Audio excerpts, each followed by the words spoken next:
നമസ്കാരം കൂട്ടുകാരെ, നമ്മളിത് ഉണ്ടാക്കാൻ പോകുന്നത് മീൻ കറി തിലാപ്പിയ. നമ്മള് മീൻ കഴുകി സവാള, വെളുത്തുള്ളി, പച്ചമുളക് എല്ലാം നമ്മൾ അരിഞ്ഞു. ദേ മീനിന്റെ വാല് നമ്മൾ വെട്ടി, ചിറക് വെട്ടി, എല്ലാം വെട്ടി. ഇപ്പൊ നമ്മളിതേ കഷ്ണം ആയിട്ട് മീൻ അരിഞ്ഞു. എന്നിട്ട് നമ്മള് ഇതാണ് നമ്മുടെ തലക്കുട്ടൻ.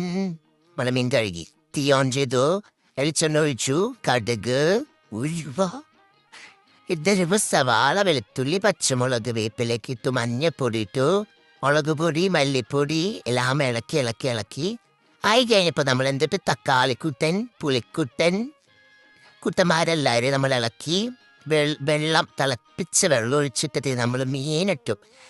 കുറച്ച് അലങ്കാരത്തിൽ നമ്മൾ വെളിച്ചെണ്ണ ഇട്ടു. നമ്മുടെ മീൻ കറി ഇപ്പം റെഡിയാവും. ഇത് റെഡിയായി. ഇതാണ് നമ്മുടെ മീൻ കറി.